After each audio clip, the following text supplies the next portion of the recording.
Hey everybody, Star 6 Wars 1 here, and welcome to my next review of Baccano. That's right, the Baccano. Freaking Baccano. It's Baccano time, man. I am going to be saying Baccano a lot in this review, just to warn you now. Now, this series was produced by Brains Works. I can't remember the name. And I'll be very honest in saying this. Holy crap, this is a pretty good things they do.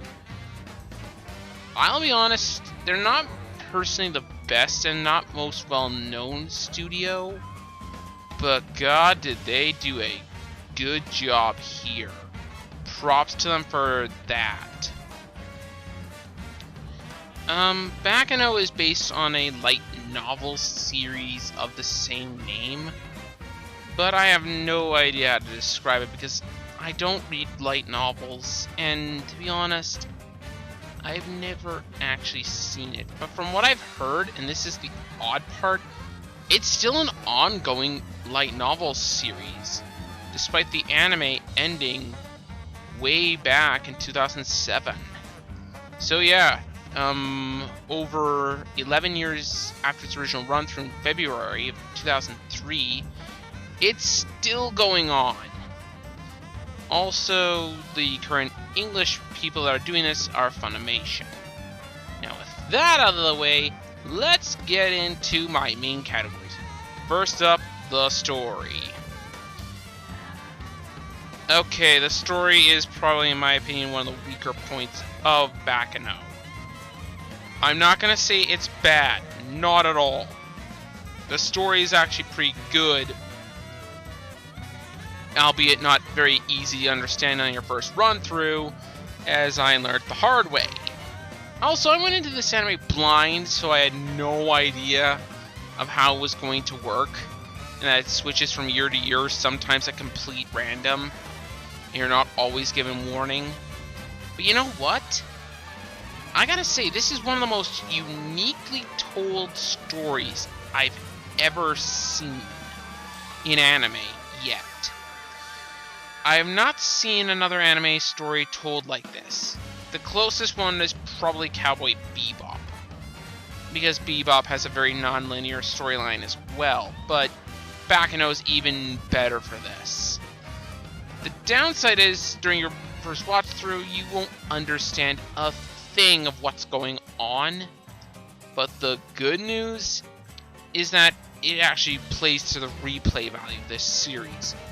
I highly recommend replaying more than once, so you can get the full-on story. Other than that, though, I'm gonna be honest, once you do, the story's kind of simple. It's 3 different stories being told all at once, intertwining with each other. And you know what? That's not a bad thing.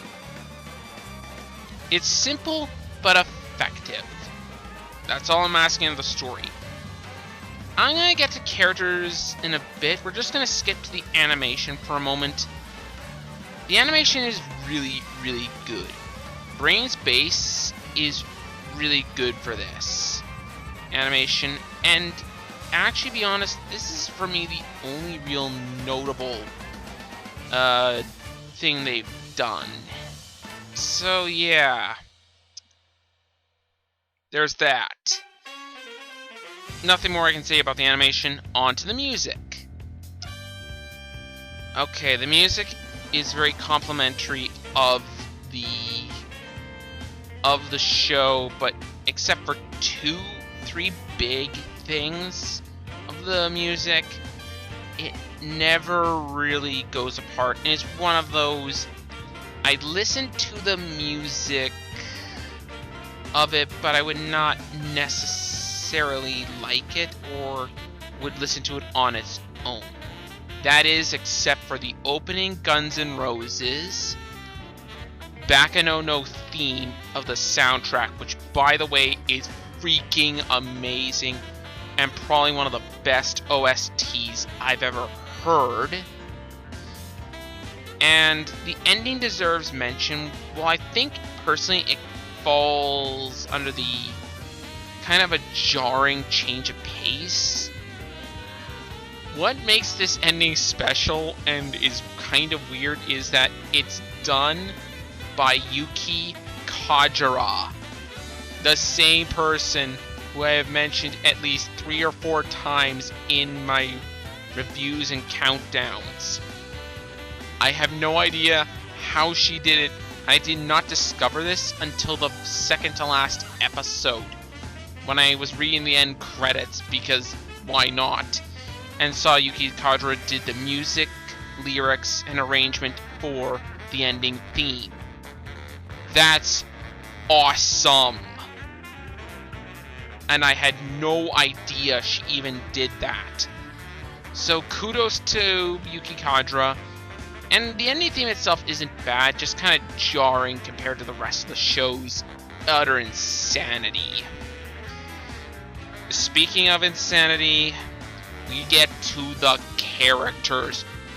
Oh my god, these are some of the most sadistic psychopaths I've ever seen, and I cannot get enough of it. I have no idea what this says about me when I say that this is probably one of my favorite casts of characters out there, but my god, how did they make such blatant assholes likable? Lad Russo is the prime example for this. The guy is a psychopath who will kill anyone, and for the pure joy of it, and I still like him. I have no idea, and it's just, oh my god. Whew. The characters are amazing, and speaking of the characters, I highly, highly, highly, highly recommend the dub in this case. Funimation was in top form here. They get some all-star cast members like Chris Patton, and they got some very big newbies like Brian Massey for the aforementioned Lad Russo. My notable cast members of the dub, though, will go to 4 people. The 4 aforementioned Brian Massey, Caitlin Glass, J. Michael Tatum, and I know I'm probably going to get a lot of hate for this one, Todd Habercorn. I know Todd's really popular or overrated, or people don't like him, but this was probably one of his better dub ones, to be kind of frank. So, my opinions on Todd Habercorn, this is probably one of his best roles yet. Other than that, I would say that this, I think, is also Maxie Whitehouse's first dub role, and she would later be recast as the second Al in Fullmetal Alchemist Brotherhood. So with all those stuff, why do I love this series? The pure enjoyment of it. I cannot get enough of the joy in this show. I have no idea why. I have no idea how it works. But my god, it works so well. And I cannot get enough of this. This is probably one of the most fun I've had with an anime in a while. Up there with Gurren Lagann and Fullmetal Alchemist in terms of fun I had with an anime. Actually, Gurren Lagann's a really good comparison because I like both series for about the same reason. Their characters and the fun factor of them. Unlike it, I think Baccano has a better ending. It doesn't really have an ending, but they explain why that is.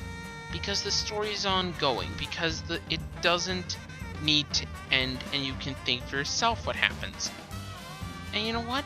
In this case, I can believe that. And I actually really like to think where they would go from here.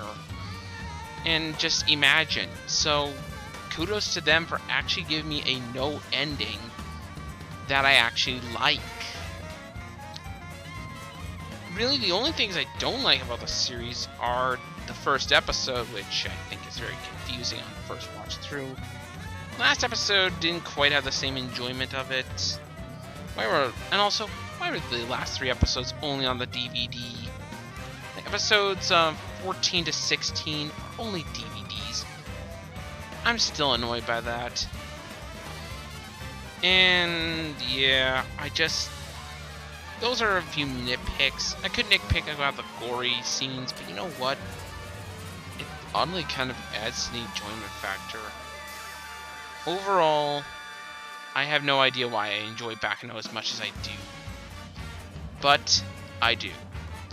So, I highly recommend this. But I warn you, this show is not for the morally strong.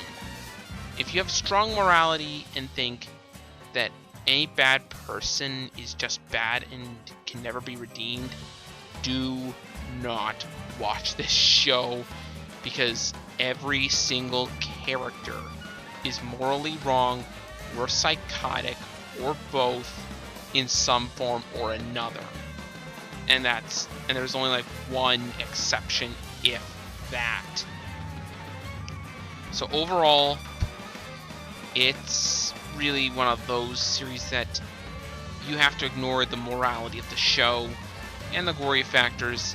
Just sit back, have some popcorn, and enjoy the show. I give Baccano a 9 out of 10. Honestly, this is one of the most fun anime I've ever watched, and it has one of the best dubs I've ever watched. So once again, I highly recommend this. Anyways, that's all from me. This has been Star 6 Wars 1, and I'll see you next time.